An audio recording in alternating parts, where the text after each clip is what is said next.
Alright, here we are. This is the final Q&A video that I will be doing.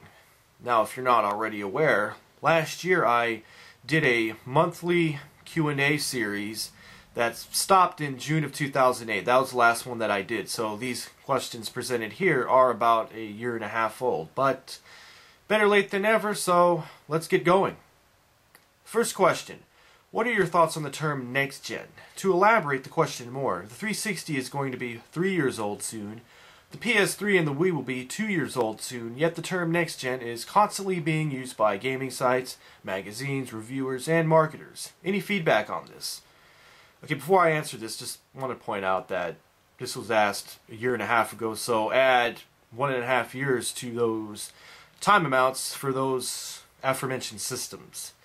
I really don't have a whole lot to say about this. I mean, yeah, I'll admit it is somewhat of a misnomer. I mean, next gen would be more appropriately used to refer to a system that is about to be released but hasn't been released yet. But once the system is released, the term current gen would be the technically correct term to use to refer to it. But we have misnomers in the English language all the time, like Mongolian barbecue, for example. It's not really a barbecue, nor is it Mongolian, but we just call it that. So yeah, I mean, we use misnomers all the time and don't even think about it. Yeah, current gen would be the correct term from a technical standpoint, but we just call it next gen. No big deal. Not much to say about it beyond that. Alright, next question. You said Action 52 was your worst video game ever, but how bad is the Unholy Triforce compared to most crappy games that you've played? Well, I would not put all three of those games on the same boat. I thought that Zelda's Adventure was somewhat decent. As far as the other two, though, Link the Faces of Evil and Zelda the Wand of Gamelon, I would put it at the bottom out of all of the games that I played that I thought were bad. I would maybe a step above a game like Action 52, but that's really not saying a whole lot. I mean, those two games really were that bad. So that's really all I have to say about that. Next question. What are your thoughts on the upcoming Splatterhouse remake? Don't have a whole lot to say about this since I never really played the originals on the Sega Genesis. So, I mean, if I get a chance to try it out, I certainly will, but don't have much to say about it. What is your favorite robot master from any Mega Man series? Oh, that'll be Quickman from Mega Man 2, just because he looks so cool. What do you think is the most annoying game over music ever? I really can't think of a game over screen that has annoyed me. So I really don't have an answer for this. What are your top least favorite NES games? That'll be Action 52, Cheat 'em Into, Deadly Towers, Advanced Dungeons and Dragons Hillsfar, and Heroes of the Lance. Next question.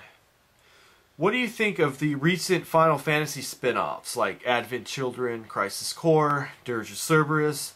I haven't tried them, and from what I've heard, I probably don't want to. Next question. Have you played the Mega Man Legends series for the PlayStation 1? Yes, I have. I played the first one, Mega Man Legends, on the PlayStation 1, and I thought it was a pretty good game. Alright, this next question is, will you get Mega Man 9? This question was asked before the game was released, and if you've been following my videos, you know that I did in fact get the game and that I did give my thoughts on it. So if you want to know what I think about Mega Man 9, just go ahead and check out that video. It's called My Thoughts on Mega Man 9. What video game would you be most willing to write a strategy guide for? Final Fantasy X. What the hell happened to Electronic Arts? They went from being a decent ordinary game company in the 1990s to being a money-grubbing corporate pro-monopoly business industry that they are now. What's your opinion on this? Well, I look at this from two different standpoints. From a consumer and a gaming standpoint, it absolutely sucks. From a business standpoint, it's understandable why they do what they do. And really, there's two main reasons why. First, them being a large organization, they require a lot more bureaucracy, a lot more structure. And this has and an unfortunate side effect of this is that it has a detrimental effect upon anybody who wants to try anything new, be innovative, be creative. You know, these type of environments aren't as good at fostering those type of things as smaller organizations are. And the second reason is that they're a publicly traded company, which means they are accountable to shareholders who don't particularly care about video games. They're only interested in getting a return on their investment. And as a result of this, Electronic Arts is going to favor franchises, cash cows, which they know will make money. Okay, the reason why Electronic Arts, when they release the new Madden game, the reason why they only give pretty much just a roster update and, you know, maybe a few new features here and there is because they know that people are going to buy them. And so ultimately, it's the people that buy Electronic Arts games that are to blame. Okay, EA is just giving the masses what they can sell. Okay, the moment that people stop buying the same game every year is the moment that Electronic Arts will change. And for me, you know, as somebody who doesn't really give a shit about sports games, I really don't care about that aspect of EA. You know, the whole thing about how EA got an exclusive deal with the NFL. I mean, to me, so what? I don't care. I don't play Madden or any other NFL football game. And if you want to pick on EA for that, well, then you'd also have to pick on this other company. I think it's 2K Games. Don't quote me on that, but Electronic Arts does not have an exclusive, Electronic Arts does not have a Major League Baseball game anymore because some other company has an exclusive deal with Major League Baseball. So if you're going to pick on Electronic Arts for monopolistic practices, you would have to also pick on the other company who has an exclusive deal with Major League Baseball. So, but EA as a corporation does what any other corporation would do. So if you don't like it, just don't buy their games. Just do what I do and don't buy their games. Play the stuff you like, and that's it.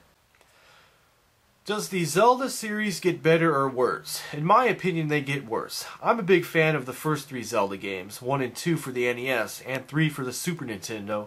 These days, the walking around and not fighting to fighting ratio is too big. Too much helping old ladies carry things and catchy fish to feed the fucking cat. What do you think? Well, I can see, I mean, if you like just hardcore action, which the first 3 Zelda games offer to a much higher degree than the newer ones, then yeah, I can agree with that. But for me, I never really was bothered a whole lot by less fighting in the newer games like Ocarina of Time or Twilight Princess. You know, I mean, I thought that the transition that Zelda made from 2D to 3D, it worked out quite well for them.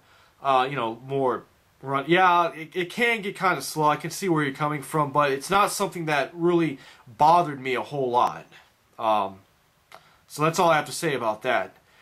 Okay, what do you think about the new Diablo 3? I haven't tried it. I haven't played Diablo in, gosh, over 10 years. Played the first Diablo, I think, back in the late 90s, but that was it. So I don't have anything to say about this. Are you a Sonic fan? What do you think of the newer games? What do you think of Sonic Unleashed? I was a Sonic fan back in the day, back during the 16-bit era. I played Sonic 1 and 2, but that's where I stopped. I have not played a Sonic game after that. So this whole thing about the Sonic franchise going downhill, that's something that I missed out on, and from what I've heard, I'm glad I did. Okay, last question. Do you think that there are any game franchises that started off with some awesome games and then went downhill? The only 2 franchises really stand out for me. The first one is Double Dragon. The first 2 games were awesome, but then after that, it just, you know, went downhill for me. And then the second one, and this is to a much lesser extent, I'm sure a lot of people are going to disagree, but Mortal Kombat. I thought that the first 3 Mortal Kombats were pretty awesome, but after Mortal Kombat 3, it just didn't interest me. So that's all I've got. Hope you've enjoyed this Q&A, and this is the end. Signing off.